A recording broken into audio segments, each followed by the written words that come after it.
mata dua, yang tidak hanya berbicara kepada yang mendengar, tetapi berbicara juga kepada yang menyampaikan. Sehingga siapapun kami Tuhan, kami tidak kehilangan dari berkat daripada Tuhan itu sendiri. Terima kasih Bapak, ini doa yang kami naikkan kepadamu, dalam nama Tuhan Yesus kami berdoa. Amin. Shalom saudara, perkenalkan sekali lagi nama saya Roni Lee, saya melayani saudara di GKI Anugerah Bandung saudara ya. Melayani di kelompok kelompok pemuridan di sana, lalu kemudian saya juga menjadi gembala bagi teman-teman muda, terutama mereka yang mahasiswa, pasangan muda, para pekerja muda. Itu ada satu ibadahnya, di sana saya dipercayakan untuk mengembalakan mereka. Dan hari ini saudara saya datang tidak sendirian tapi bersama keluarga begitu ya. Jadi karena anak-anak juga pas setelah selesai sekolah, lalu kemudian saya ajak untuk liburan bersama saudara ya. Kali puji Tuhan sebelum hujan-hujan ini saudara ya, kita udah berapa hari di sini dulu begitu ya. Ada ini mama saya dan anak Kasia dan istri saya ada di baby room. Satu lagi sekolah minggu saudara ya. Nah saudara, saya mau sampaikan pantun dulu boleh ya? Boleh ya. Saudara, dari Bandung liburan ke Bali. Bandung adem, Bali hangat. Meskipun tadi banjiri hari ini ya. Saya datang membawa firman ilahi. Biar iman jemaat semakin kuat. Saudara, kita akan baca satu bagian firman Tuhan dari Lukas pasalnya yang kedua. Ayat 1 sampai ayat yang ke-14. Lukas 2 ayat 1 sampai 14. Saudara bisa buka Alkitab, kita akan baca ayat ini bersama-sama. Lukas 2 ayat 1 sampai ayat 14. Pada waktu itu Kaisar Agustus mengeluarkan suatu perintah menyuruh mendaftarkan semua orang di seluruh dunia. Inilah pendaftaran yang pertama kali diadakan sewaktu Kirenius menjadi gubernur. Karena itu pergilah semua orang mendaftarkan diri masing-masing di kotanya sendiri. Ayat keempat, demikian juga Yusuf pergi dari kota Nazaret ke Galilea ke Yudea, ke kota Daud yang bernama Bethlehem, karena ia berasal dari keluarga dari keturunan Daud, supaya didaftarkan bersama-sama dengan Maria, tunangannya yang sedang mengandung. Ketika mereka di situ, tibalah waktu bagi Maria untuk bersalin, dan ia melahirkan seorang anak laki-laki. Anaknya yang sulung lalu dibungkusnya dengan kain lampin dan dibaringkannya di dalam palungan karena tidak ada tempat bagi mereka di rumah penginapan. Di daerah itu ada gembala-gembala yang tinggal di padang menjaga kawanan ternak mereka pada waktu malam. Ayat 9, lalu berdirilah seorang malaikat Tuhan di dekat mereka. Dan kemuliaan Tuhan bersinar meliputi mereka dan mereka sangat ketakutan. Kata malaikat itu kepada mereka, jangan takut sebab sesungguhnya aku memberitakan kepadamu kesukaan besar untuk seluruh bangsa. Hari ini telah lahir bagimu juru selamat, yaitu Kristus Tuhan di kota Daud. Inilah tandanya bagimu, kamu akan menjumpai seorang bayi dibungkus dengan kain lamping dan terbaring di dalam palungan. Tiba-tiba tampaklah bersama-sama dengan malaikat itu sejumlah besar bala tentara surga yang memuji Allah, katanya, kemuliaan bagi Allah di tempat yang maha tinggi dan damai sejahtera di bumi di antara manusia yang berkenan kepadanya. Saudara, pernahkah Bapak Ibu Saudara mengalami hidup yang hancur? Tiba-tiba semua yang diimpikan, semua yang sudah direncanakan, tiba-tiba hancur berantakan. Oleh karena sesuatu hal yang di luar kondisi, di luar kendali kita. Dan bisa jadi ada saudara yang berada di Bali, ini bukan rencana pertamamu. Bahkan mungkin ada yang tidak pernah berencana akan tinggal di Bali. Tapi disinilah saudara ada karena sesuatu yang terjadi dalam hidupmu saudara. Saudara, itu terjadi pada sebuah keluarga di daerah Amerika Selatan saudara. Keluarga yang miskin, keluarga yang sederhana. Tetapi waktu mereka punya anak laki-laki, mereka merasa ada secercah harapan untuk keluarga mereka. Karena anak ini jago main bola. Di negara itu saudara, kalau jago main bola, wah luar biasa. Karena memang anak laki-laki rata-rata main bola, tetapi anak ini sepertinya punya keahlian yang luar biasa. Talentanya bagus sekali. Sampai suatu hari ketika dibawa ke dokter, dokter kemudian memvonis anak ini punya kelainan. Penyakitnya namanya growth hormone deficiency. kekurangan hormon pertumbuhan. Jadi anak ini saudara tidak bisa bertumbuh normal seperti anak-anak biasanya. Bapak Ibu kalau punya anak kecil, anak remaja, ya pasti udah sadar sense ini. Waktu anak-anak lain bertumbuh tinggi, anak kita pendek sendirian. Apa rasanya? Kasih vitamin D, kasih kalsium, begitu kan ya?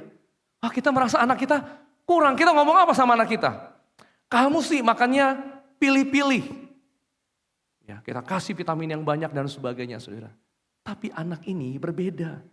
Anak ini tidak besar, dia tubuhnya kerdil. Itu karena kelainan. Dia kekurangan hormon pertumbuhan. Dokter bilang anak ini bisa bertumbuh lagi, tapi perlu suntikan hormon. Dan harganya sangat mahal. Saudara, waktu ngelihat anaknya yang memang masih ceria, sang ayah yang mendengar vonis ini merasa sedih. Kenapa? Karena dia secara ekonomi tidak mampu untuk membiayai pengobatan sang anak. Lalu kemudian dia berusaha saudara memperkenalkan anak ini ke klub olahraga yang ada di kotanya. Dia perkenalkan bagaimana dia coba lihat anak ini bagus sekali bermain sepak bola. Memang diakui oleh klub-klub sepak bola di kotanya. Tetapi saudara, ketika tahu bahwa anak ini mempunyai kelainan, mereka kemudian mengurungkan niatnya untuk merekrut anak ini. Mereka bilang begini, maaf, ini investasi rugi. Anakmu produk gagal, silakan pulang. Saudara, bagi sang ayah ini bukan sekedar penolakan, ini adalah kehancuran saudara. Dia merasa gagal sebagai seorang ayah. Dia menatap mata anaknya setiap hari dan menahan tangis karena tidak mampu menyelamatkan masa depan anaknya, saudara. Hidup mereka rasanya hancur. Tetapi kemudian di tengah keputusasaan itu, saudara, tiba-tiba ada pintu yang terbuka. Ada klub sepak bola yang kemudian nekat merekrut anak ini. Dibiayainya pengobatan anak ini. Anak ini harus pindah ke kota yang lain dan hidup di asrama. Saudara, anak ini setiap hari merasakan kesakitan. Karena obat yang dia terima, karena suntikan yang dia terima, dia merasakan pegal-pegal. Tapi tiap hari dia harus bangun, dia harus berlatih, dia harus lebih hebat daripada anak yang lain. Saudara, justru karena badannya yang kecil, dia melatih sesuatu yang tidak dimiliki oleh anak yang lain. Anak-anak besar agak susah bergerak, karena dia kecil, dia lebih lincah. Dia melatih kelincahannya dengan begitu rupa, saudara. Bertahun-tahun dia menahan dirinya, dia berlatih dengan keras. Dan hari ini saudara, dunia itu tahu siapa orang ini. Dia meraih prestasi dengan tinta emas. Dia bukan lagi anak yang kerdil, anak yang ditolak. Dia adalah pemegang rekor pemain sepak bola terbaik di dunia. 8 kali berturut-turut saudara. Dan dia telah memenangkan puluhan piala untuk klubnya. Dan puncaknya dia berhasil membawa negaranya menjadi juara piala dunia. Saudara tahu, orang ini dijuluki the greatest of all time. Saudara tahu siapa dia? Ya banyak tahu lah ya. Lionel Messi.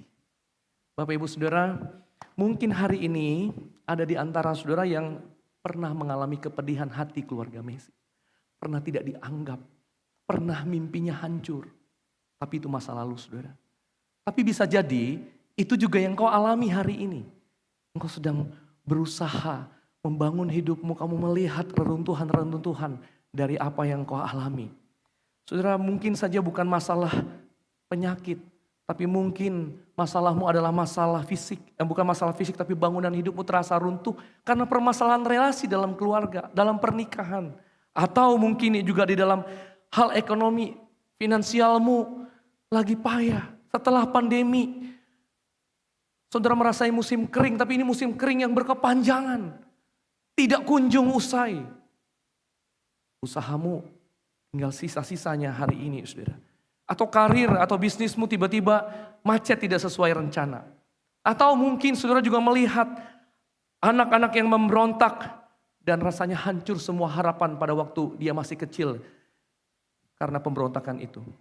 Dan Anda merasa gagal sebagai orang tua.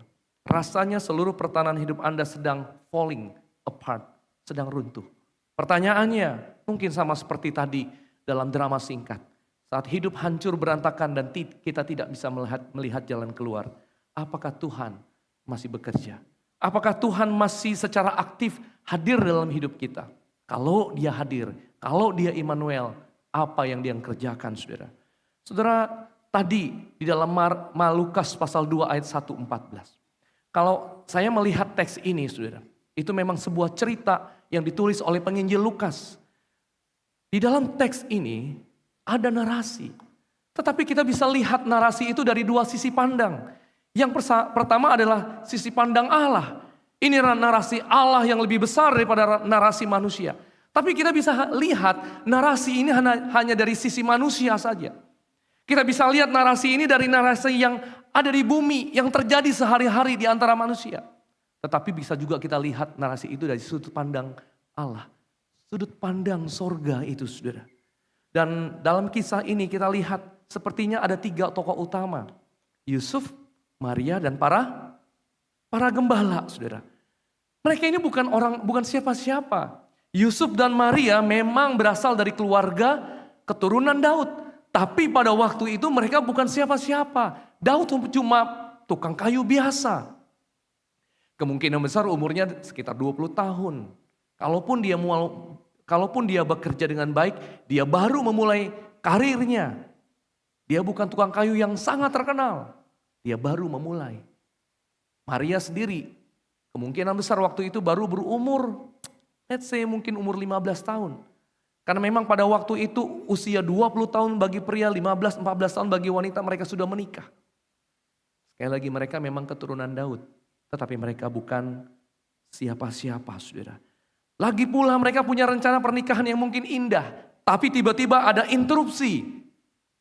Tiba-tiba kemudian malaikat datang dan memberitahu Maria akan hamil. Akan melahirkan seorang anak. Sesuatu yang mereka tidak pernah rencanakan tiba-tiba hamil. Bukan karena perbuatan manusia. Saudara bayangkan rencana pernikahan mereka gagal total gara-gara hal itu. Dari sisi manusia seperti itu melihatnya. Lalu kemudian tiba-tiba ada sensus. Mereka harus pulang berjalan ke daerah asalnya. Saudara, dari Nazaret ke Bethlehem itu bukan dari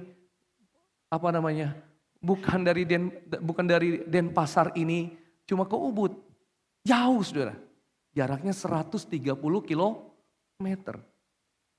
Nah, kalau ibu-ibu hamil kan biasanya disuruh jalan ya, supaya nanti lancar. Tapi kan jalannya nggak 130 km ya. Ada ibu-ibu selama hamil jalan kaki pulang pergi Ubud? Nggak ada kan. Saudara saya mau kasih tahu itu bukan liburan. Ya. Itu bukan pulang kampung karena holiday. Itu penyiksaan. Wanita hamil besar disuruh jalan 130 km. Tapi saudara mungkin bilang kan naik keledai Pak. Coba aja naik keledai waktu hamil. Saya pernah saudara ke Mesir, mau naik ke Gunung Sinai, naik onta. Ada yang pernah naik onta di sini? Enak naik onta. Saya kalau boleh pilih, saudara saya nggak mau naik onta lagi. Kenapa? Nggak enak begini-begini saudara ya. Pegel apalagi di belakangnya sini ya, ketusuk belakang sandarannya itu. Saudara 130 km, aduh nggak bayangin. Itu jarak Jakarta-Bandung saudara. Jakarta-Bandung 130 km. Saudara mereka dipaksa dalam keadaan yang seperti itu. Sampai di Bethlehem, situasinya makin parah. Tidak ada tempat penginapan bagi mereka. Mungkin seperti Bali pada saat liburan Desember begini kan. Semua hotel penuh. Nggak ada tempat bagi mereka. Bayangkan bagaimana Yusuf berusaha untuk memberikan yang terbaik bagi istrinya. Tetapi tidak ada tempat bagi mereka.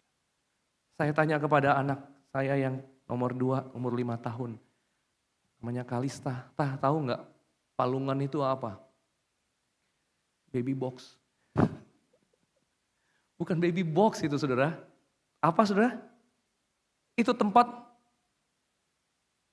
memberikan makan binatang. Ada yang pernah lahir di sini di tempat makan ayam? Nggak ada kan ya? Tempat makan babi nggak ada ya? Saudara, tapi itu yang mereka alami dari sisi pandang manusia, kasihan sekali. Kasihan sekali. Saudara, tidak hanya itu, kalau saudara lihat, kayaknya bukan Yusuf Maria dalam tokoh ini yang sepertinya hidupnya hancur. Ada para gembala, saudara, yang hidupnya sebetulnya lebih, dalam tanda kutip, lebih hancur. Kita saja nggak pernah melihat karena kita nggak melihat langsung gembala itu siapa. Saudara, di zaman itu gembala bukan pekerjaan romantis. Seperti di kartu-kartu Natal, drama-drama Natal, gembalanya bersih-bersih, cakep-cakep.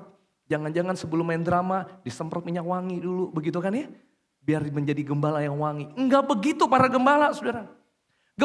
Jadi gembala itu adalah pekerjaan yang nggak bisa, kalau saudara nggak bisa apa-apa, nggak punya apa-apa, nggak punya skill apa-apa, ya jadi apa? Jadi gembala. Itu pekerjaan sebagai gembala. Kalau sekarang pekerjaan seperti itu pekerjaan apa ya? Yang nggak bisa apa-apa, nggak punya skill apa-apa, kerja apa di Bali? Kalau jadi tukang parkir perlu skill nggak? Perlu ya, skill meniup peluit ya. Skill lari, masih ada skillnya ya. Skill lari maksudnya waktu parkir nggak ada orangnya, pas kita mau keluar, bunyi mesin mobil langsung dia mau keluar berit gitu ya. Tapi kan nggak ada yang bangga kan kalau ditanya papamu kerja seperti apa? Sebagai apa? Sebagai tukang parkir. Nggak ada yang bangga. Mungkin jadi gembala seperti itu. Nggak ada anak-anak yang kemudian bangga menyebutkan pekerjaan orang tuanya sebagai seorang gembala. Saudara, gembala itu adalah kelas sosial terendah. Mereka dianggap najis secara ritual karena pekerjaan mereka yang kotor. Sehingga mereka tidak boleh masuk bait Allah. Kesaksian mereka tidak laku di pengadilan karena dianggap pembohong. Bisa dibilang hidup para gembala adalah definisi hidup yang memang sudah rusak. Sudah ada di bawah. Mereka tidak punya masa depan. Mereka tidak punya kehormatan. Bagi laki-laki, dihargai, dihormati itu penting, saudara. Betul? Kalau nggak dihargai, nggak dihormati, aduh. Saudara, mereka tidak punya kehormatan. Mereka bekerja di shift malam yang dingin, menjaga domba milik orang kaya. Sementara mereka sendiri tidak punya apa-apa.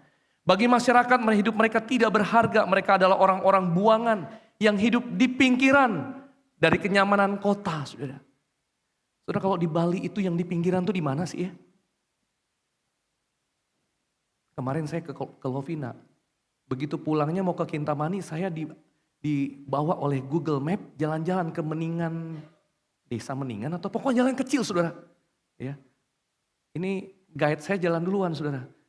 Saya di belakang nyusul. Saya bilang ini jalan bener nggak ya? Soalnya nggak ada jalan besar, saudara. Nggak ada. Ini kayaknya bukan jalan utama begitu masuk ke dalam gitu ya. Ketemu durian, memang ada durian di situ ya. Durian ya, sampingnya jurang gitu ya. Saya pikir-pikir kalau pindah ke Bali, kayaknya harga rumah di sini masih, harga tanah di sana masih murah, saudara ya. Udaranya bersih, ya. Kalau cuci paru-paru kan bagus di situ, saudara ya. Tapi siapa yang mau tinggal di sana? Betul nggak? Nggak ada siapa-siapa. Ini bukan di Ubud, saudara. Mungkin pikiran saya, kalau pinggiran Bali itu di sana, jauh dari keramaian kota, saudara. Mungkin disitulah tempat tinggal para gembala. Jika ada orang yang merasa hidupnya falling apart, tidak punya harapan untuk bangkit dan ditinggalkan oleh Tuhan maupun manusia, itulah para gembala. Tapi perhatikan, saudara, justru kelompok manusia yang hidupnya sepertinya paling hancur di dalam kegelapan malam yang sama seperti hidup mereka. Malam itu terang bersinar, malaikat Tuhan datang, pesan dari sorga itu disampaikan kepada mereka. Bahkan ada bala tentara sorga itu datang dan memuji Tuhan. Kepada siapa? Kepada mereka. Bukan di istana, bukan di tempat Herodes. Malaikat itu bernyanyi, bukan di bait Allah, tapi justru kepada orang-orang yang hidupnya merasa tidak berharga itu, Tuhan mengirimkan malaikatnya. Saudara, Dr. Lukas kemudian juga memulai kisahnya dengan sebuah tokoh. Enggak gitu kentara memang. Namanya Kaisar Agustus. Kalau tadi 3 tokoh tadi adalah tokoh yang sepertinya aduh apes banget hidupnya. Ini beda. Siapa yang tidak kenal Kaisar Agustus pada waktu itu? Penguasa Romawi pada waktu itu, saudara. Saudara, bahkan Yusuf dan Maria itu berjalan ratusan kilometer itu gara-gara orang ini. Dia sepertinya yang menulis sebuah narasi bagi banyak orang yang ada pada waktu itu, saudara. Dia terkenal pada orang-orang pada waktu itu. Tetapi saudara perhatikan, di tengah-tengah rencana kaisar, di tengah-tengah narasi kaisar, ternyata Allah merencanakan penggenapan janjinya. Ada narasi yang berbeda yang Allah tulis. Dan itu tidak terlihat, tidak diumumkan pada awalnya. Tetapi itu adalah rencana penggenapan janji Allah akan kelahiran Mesias. Kita tahu Mesias itu lahir di Bethlehem, di kota kecil, dari pasangan sederhana, dari seorang perawan. Ketika lahir kelahirannya diberitakan kepada para gembala. Dan itu semua menggenapi apa yang Tuhan janjikan tentang Mesias. Tetapi saya pikir begini, seharusnya kalau dia anak Allah, dia Mesias, lahirnya tidak di kandang. Pasti ada tempat yang lebih baik, bukan? Paling enggak kenapa sih Tuhan tidak bangkitkan dulu orang-orang tertentu seperti Yusuf waktu di Mesir, seperti Daniel pada waktu Nebukadnezar, betul? Kan Tuhan bisa bangkitkan salah satu orang dari keturunan Daud untuk kemudian jadi orang penting di kerajaan Romawi. Atau mungkin orang penting, seorang bangsawan seperti Daniel mungkin.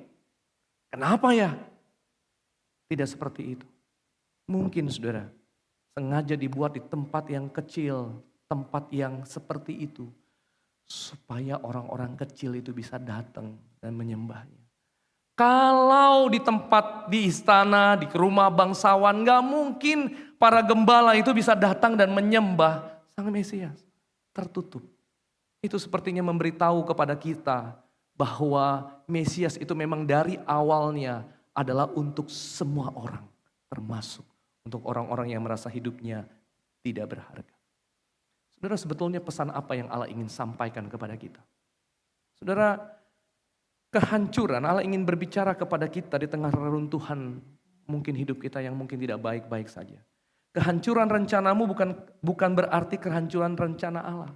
Bagi Yusuf dan Maria, sensus itu untuk pergi berjalan 130 kilometer itu mungkin adalah bencana. Tapi bagi Allah itu adalah cara untuk menggenapi nubuatan Mika 5 ayat 1.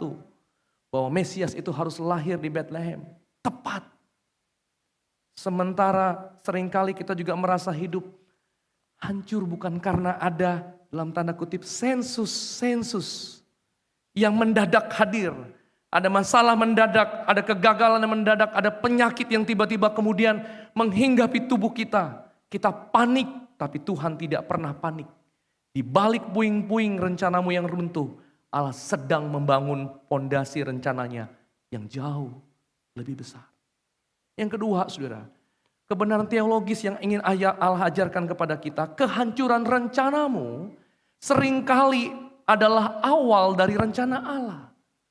Bagi Yusuf bisa jadi sekali lagi sensus itu adalah kesulitan. Tapi bagi gembala malam itu dan mungkin bagi gembala malam itu hanya malam kelam lainnya yang sepi dan menyedihkan. Tapi di balik puing-puing bencana dan kesepian itu Allah sedang menjahit, sedang merenda rencana keselamatannya. Tuhan itu bekerja dalam hidup kita. Di balik puing-puing bencana dan kesepian itu, Tuhan sedang berencana. Di balik puing-puing rencanamu yang runtuh, Allah sedang membangun sesuatu yang jauh lebih mulia. Kalau kita tanya kenapa harus hancur dulu Tuhan, kita nggak punya jawabannya. Tapi seringkali mungkin supaya kita nggak bersandar pada kekuatan kita, tapi mengandalkan kekuatan kemampuan Dia. Sebab itu saudara jangan fokus pada puing-puingnya. Jangan terus menatap kepada apa yang hilang, pada apa yang membuat kita menderita. Tapi lihatlah kepada Allah. Dengarkan visinya, pandangkan mata kita kepada apa yang Tuhan sedang kerjakan. Temukan visi dari Allah. Temukan suara Allah di tengah padang gelap masalahmu. Saat dunia gelap bagi para gembala itu. Tiba-tiba terang Tuhan itu bersinar, saudara. Saat hidupmu gelap, jangan lari kepada hal yang sia-sia. Karena seringkali kalau kita sudah melakukan kesalahan, kalau kita hidupnya hancur, lalu kita bilang begini, lebih baik hancur sekalian, betul? Kalau udah begini hancur sekalian, tinggalkan Tuhan. Buat apa? Gampang sekali kita ke sana. Tetapi firman Tuhan berkata, aku memberikan masa depan yang penuh harapan. Mungkin Anda merasa gagal sebagai orang tua. Tapi Tuhan berkata, rahmatku selalu pagi, selalu baru tiap pagi. Biarkan saudara janji Tuhan yang menjadi fokus kita. Menjadi fondasi kita dari puing-puing yang ada. Temukan suara Allah di tengah-tengah kegelapan, saudara. Di tengah-tengah padang gelap hidup kita. Yang kedua, temukan visi Allah melalui malaikat-malaikat di sekitarmu, saudara. Para gembala mendengar suara malaikat. Seringkali Tuhan itu mengirimkan dalam tanda kutip orang-orang tertentu di sekitar kita yang jangan-jangan jadi malaikat Tuhan bagi kita. Yang kasih tahu apa yang Tuhan inginkan, apa yang Tuhan rindukan dari diri kita. Kebenarannya itu dititipkan pada orang tertentu yang ada di gereja kita. Mungkin melalui Musafiri atau para penginjil yang lain. Mungkin lewat teman-teman majelis. Mungkin itu dari ketua small groupmu. Mungkin itu dari saudaramu. Tapi mungkin juga Tuhan pakai orang tuamu. Pakai anakmu. Mereka bisa Tuhan pakai untuk jadi malaikat tertentu di sekitarmu, saudara. Saat hidup kita hancur, jangan mengisolasi diri. Terbukalah pada persekutuan. Betul yang drama tadi bilang, memang kadang di gereja ini relasi kita shallow. Relasi kita dangkal, hanya sekedar hai apa kabar. Tapi boleh gak kita belajar jujur. Waktu ditanya apa kabar, kalau kabarnya gak baik-baik jangan jawabnya luar biasa. Betul? Seringkali kan kita begitu, apa kabar? Kayaknya kalau jawabnya biasa-biasa, kita kurang rohani. Betul?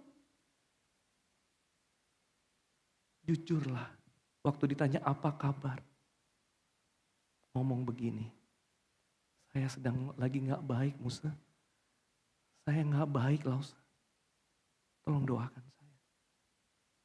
Karena kalau saudara gak membuka diri saudara, mana tahu orang lain, betul?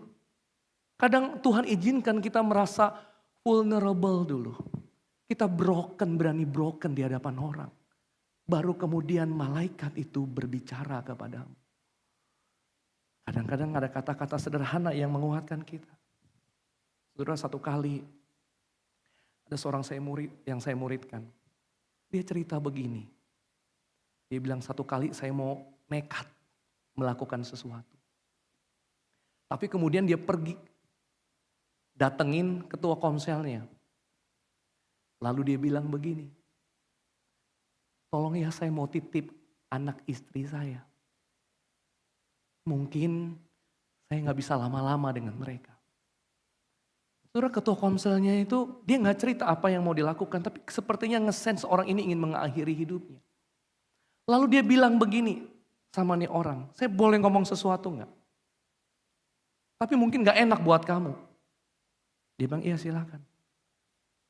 Kamu itu ya. Pilihanmu itu cemen. Saudara bayangin nih orang datang digituin. Sama ketua komsel, pernah gak digituin? Rencanamu tuh cemen dia bilang. Kenapa? Karena kamu cuma punya satu pilihan.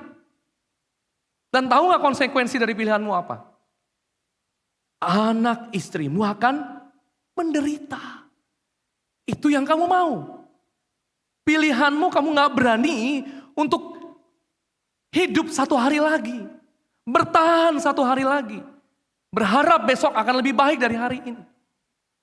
Pilihanmu hanya membuat anak istrimu hidup menderita. Bertahanlah. Saudara, itu disampaikan dengan bukan nada yang lembut, tapi nada yang setengah marah. Tapi teguran itu saudara, jadi pesan malaikat untuk orang ini. Kalau enggak mungkin dia ada dalam kelompok pemuridan saya. Tuhan itu kadang-kadang mau pakai orang-orang seperti itu jadi malaikat yang menyampaikan pesan Allah kepada kita, saudara. Sebab itu jangan mengisolasi diri waktu hidup kita sedang ada di bawah, sedang hancur, saudara. Ketiga, saudara, tetaplah setia melangkah meskipun belum melihat. Sama seperti para gembala itu kan ya. Mereka cuma dengar ada bayi nanti dilahirkan, tapi mereka belum melihat. Di Bethlehem ada sang Mesias yang lahir. Dan mereka bisa menjumpai seperti yang dikatakan oleh malaikat, tanda-tanda yang diberikan. Mereka belum ke sana, saudara. Tetapi Alkitab mencatat mereka taat, mereka pergi sesuai yang apa yang dikatakan oleh malaikat itu, sesuai dengan apa yang dikatakan firman Tuhan. Saudara, saat hidupmu hancur, yang paling sulit memang adalah bangkit lagi, melangkah lagi. Rasanya yang paling gampang adalah give up, menyerah. Itu yang paling gampang. Tapi bukankah kita punya iman? Visi dari Tuhan itu akan memberikan kekuatan untuk melangkah.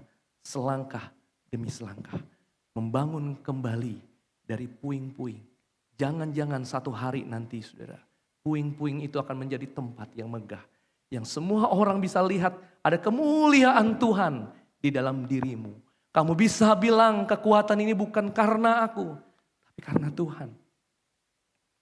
Yang terakhir, saudara, jadilah malaikat bagi mereka yang sedang hancur. Mungkin 3 poin yang lain itu sudah menjadi masa lalumu. Tuhan sudah tolong, Tuhan sudah berkati. Sudah ada malaikat yang sudah tolong dirimu. Ini berarti giliranmu. Di Advent ketiga Tuhan menyerukan kepadamu, jadilah malaikat bagi mereka yang mungkin sedang hancur. Tuhan mau pakai dirimu untuk jadi berkat, karena Natal sesungguhnya bukan bicara soal berkat, menerima berkat Allah saja. Tetapi saudara, Natal itu bicara bagaimana kita bisa jadi saluran berkatnya Allah. Sapa mereka, temani mereka. Kalau boleh tambahkan beberapa kata dari kata hai, apa kabar, bagaimana kondisimu. Tambahkan beberapa kata, gimana anak-anak, gimana usahamu. Sambil minta hikmat bagaimana cara menjawab setelah itu, saudara. Tuhan bisa pakai saudara untuk jadi malaikatnya kepada orang-orang yang sedang merasa jalan sendirian. Katakan kepada mereka, you'll never walk alone. Ada Tuhan yang bekerja melalui diriku. Saudara, di Natal ini kita melihat seorang bayi Kristus yang lahir di palungan. Di mata manusia, dalam cerita narasi manusia, ini sesuatu yang hina. Dan pribadi itu kemudian satu hari selama dia berjalan, saudara, gak banyak yang kemudian dari sisi manusianya bagus. Memang dilakukan mujizat, tapi ujungnya kematian, disalib. Saudara, bayangkan lahir dalam kehinaan, mati dalam kematian yang hina. Lahir hina, mati juga tergantung di kayu salib yang hina itu. Saudara, Yesus itu adalah bayi yang lahir di tengah-tengah kehancuran dan hidupnya juga tidak melihatkan sesuatu yang luar biasa. Tetapi kenapa Tuhan merancangkan sebuah narasi yang seperti ini, saudara? Kenapa? Kenapa dia mengalami kehancuran sepertinya kehancuran total bahkan di akhir hidupnya? Saudara, karena Tuhan sedang bekerja untuk melihat bahwa apa yang pernah kita rasakan juga dirasakan oleh dia. Dia dikhianati teman, dia ditinggal oleh orang-orang yang dia muridkan. Saudara, saya mau kasih tahu, saudara. Sebagai hamba Tuhan, sebagai orang yang memuridkan, saudara, yang paling menyedihkan itu adalah kita sudah investasi hidup, waktu untuk orang-orang yang kita muridkan. Satu hari, saudara, orang ini pergi tinggalkan kita. Wah, sedih sekali. Tapi Yesus sudah pernah alami itu lebih dulu, saudara. Ditolak bangsanya sendiri, dipisahkan bahkan yang paling berat dari Allah Bapa, sehingga di atas salib dia berkata, Eli Eli lama sabaktani. Tubuhnya dipecah-pecahkan, darahnya dicurahkan, saudara. Supaya satu hari waktu kita menikmati perjamuan kudus, roti yang dipecah-pecahkan itu adalah lambang dari tubuhnya. Darah yang dicurahkan itu, anggur yang kita minum itu, menjadi lambang darahnya. Sehingga dia yang dihancurkan, darahnya yang dicurahkan, tapi kita yang dipulihkan. Itu yang dia mau kasih kepada kita, saudara. Supaya ada kesembuhan, ada keberanian melangkah di tengah-tengah kehancuran. Saudara, di tengah puing-puing kehidupan yang hancur, Kristus itu hadir untuk memberi visi dan harapan baru. Saudara, sebagai penutup, saya ingin menceritakan sebuah kisah seseorang yang lahir dari keluarga anak yang banyak sekali. Tadi saya tanya juga di pagi, kalau orang Bali itu paling banyak punya anak berapa sih ya? 4 kayaknya ya, karena terakhir Ketut kan ya, betul nggak? Pertama Putu, kedua Nyoman, kedua Made, ketiga Nyoman ketiga ya, Putu, Made, Nyoman, Ketut. Nanti balik lagi ke Wayan, ada 5. Banyak pertama. Jadi anak orang Bali paling banyak punya anak berapa? 7, 8. Kalau jemaat GKI Kuta Bali punya anak berapa paling banyak? Ada yang punya anak setengah lusin? Gak ada ya. Tadi saya bilang ada penginjil Esra yang masih produktif, mungkin bisa 12 ya. Haleluya. Penambahan jemaat luar biasa di GKI Kuta Bali, bukan? Saudara, anak ini lahir di keluarga yang orang tuanya punya anak 22. Dan dia anak ke-20. Dia lahir prematur, beratnya cuma 2 kilogram waktu dia lahir, saudara. Sakit-sakitan, dia kena pneumonia ganda, demam berdarah dan akhirnya kemudian diserang virus polio. Dunia medis memberikan vonis yang mematikan bagi masa depannya. Dokter berkata kepada ibunya, anak ini lumpuh kaki kirinya, dia tidak akan pernah bisa berjalan seumur hidupnya. Saudara, bayangkan perasaan anak kecil ini. Bayangkan perasaan ibunya, anaknya mendengar vonis seperti itu dari dokter, saudara. Pasti hancur. Waktu dia mulai beranjak dewasa, dia harus memakai penyangga kakinya. Teman-temannya lari-larian kemana-mana, tapi dia hanya ada di kursi melihat anak-anak itulah lari-lari. Dia nggak bisa ngapa-ngapain, saudara. Masa depannya sepertinya hancur. Tapi puji Tuhan, dia punya ibu yang tidak pernah menyerah. Seorang ibu yang mengasihi Tuhan, seorang wanita Kristen yang taat. Tiap malam dia pijit kaki anaknya yang layu itu. Sambil dia ngomong begini, nak, dokter hanya lihat kakimu, tapi Tuhan lihat hatimu. Kalau kamu percaya, kalau kamu tidak menyerah, satu hari kamu akan melakukan hal-hal yang luar biasa. Saudara, bayangkan, kalau 1 tahun ada 365 hari. 365 hari itu sang ibu akan memijat kaki anaknya yang layu tidak bisa berfungsi dengan baik itu. Sambil berkata, nak, dokter hanya lihat kakimu, tapi Tuhan lihat hatimu. Kalau kamu percaya Tuhan, kamu tidak menyerah, satu hari kamu akan lakukan perkara besar. 365 hari anak itu dengar mamanya omong seperti ini. Anak itu dibangunkan dengan kalimat seperti itu, saudara. Sehingga satu hari dia bilang begini, ma, aku mau belajar berjalan tanpa penyangga kaki. Dia lepaskan, dia coba berjalan, saudara. Waktu dia jalan, dia jatuh. Dia berdiri lagi, dia coba jalan, jatuh. Beberapa kali dia berusaha sampai kemudian satu hari dia bisa jalan. Lalu dia bilang begini, ma, aku mau jalan sendiri ke gereja, boleh enggak? Saudara, dia jalan pelan-pelan.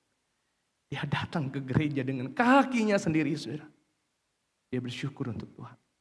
Pulang dari sana dia bilang begini, ma, aku mau coba, kalau udah bisa jalan Tuhan tolong, aku mau coba lari. Saudara, dia coba lari, pasti jatuh. Tapi kemudian dia mulai lancar. Dia bilang, ma, aku mau coba ikut lomba lari di sekolah. Mamanya izinkan. Dia ikut lomba lari, juara, saudara. Tapi juara terakhir. Dia ikut lomba lari lagi, dia juara terakhir.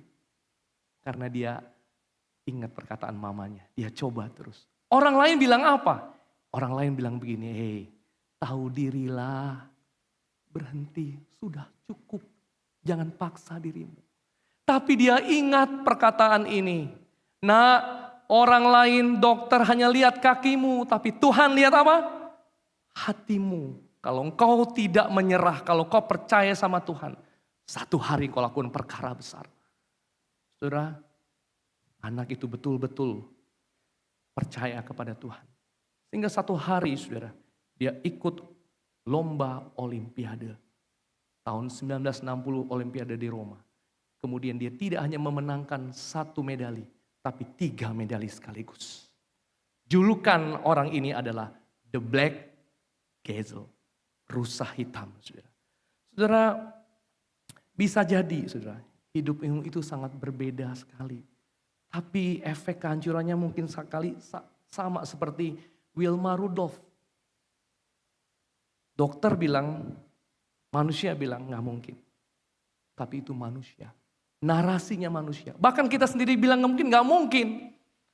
Tapi Tuhan belum tentu narasinya seperti itu, saudara. Mungkin hari ini vonis dokter menghancurkan hidupmu. Mungkin kondisi ekonomimu hancur.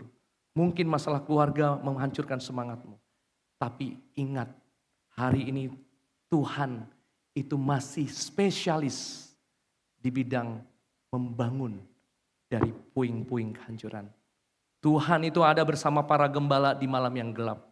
Tuhan ada bersama dengan Yusuf di penginapan yang penuh di kandang itu. Tetapi Tuhan juga ada bersamamu saat ini.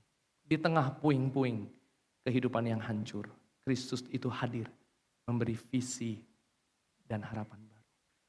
Saudara, saya ajak kita untuk mendengarkan sebuah lagu. Kasia akan nyanyikan sebuah lagu yang saya pikir waktu saya renungkan firman Tuhan ini. Lagu pujian ini menjawab beberapa hal yang sama dengan apa yang Tuhan ingin sampaikan di dalam lagu ini. Silakan Kasia ke depan.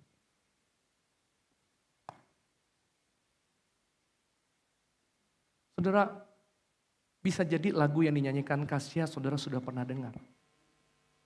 Sengaja saudara, istri saya menyiapkan liriknya dalam bahasa Inggris, tetapi juga dengan terjemahan. Saudara, tapi ini yang saya mau lakukan waktu mendengarkan lagu pujian ini. Biarlah lagu pujian ini menjadi bagian dari kebenaran yang berbicara dan memakukan kebenaran yang apa yang saudara sudah dengarkan. Biarkan kebenaran itu terpaku dalam hatimu. Biar melalui pujian ini Allah itu masuk ke dalam hatimu. Untuk masuk ke dalam kekhawatiranmu, kepahitan hidupmu. Bahkan memberikan keberanian untuk engkau membangun masa depan. Silakan.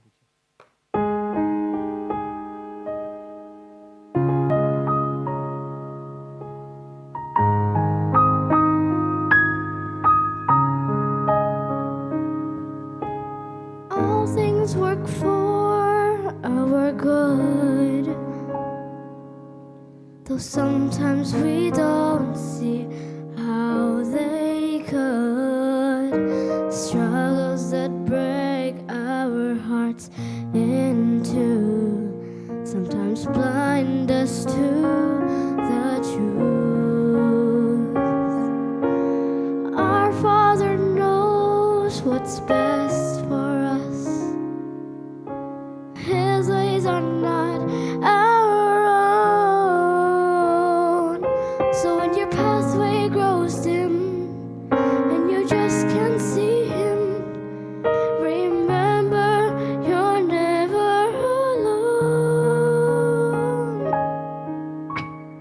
God is too wise to be mistaken.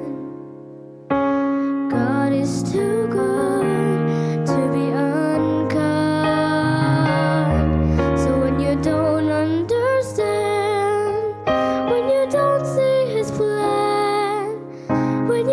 trace his hand, trust his heart.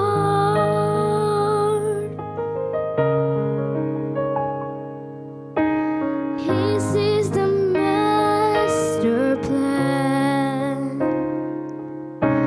He holds the future in his hands.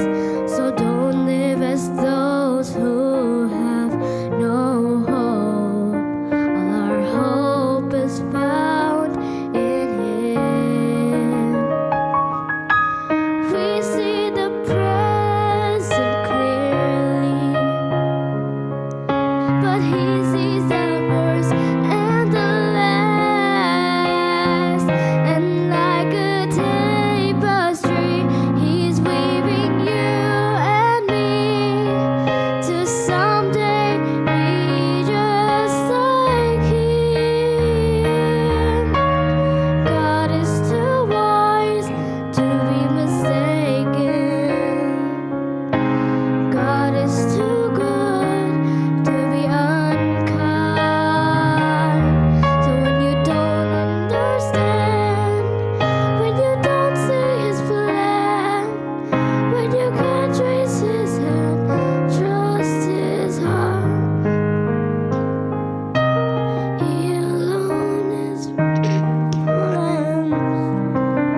Saudara, mari kita tunduk dalam doa.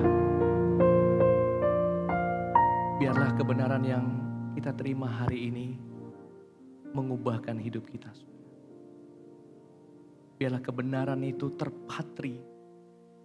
Mungkin hari ini hidup kita baik-baik saja. Tapi bilanglah kepada Tuhan, Tuhan, satu hari kalau Tuhan izinkan yang buruk terjadi pada saya, biarlah imanku tetap ada. Harapanku tidak pernah hilang. Pakai semua itu untuk kemuliaan nama. Saudara, berdoa di dalam hatimu. Bicara kepada Tuhan dengan bahasamu.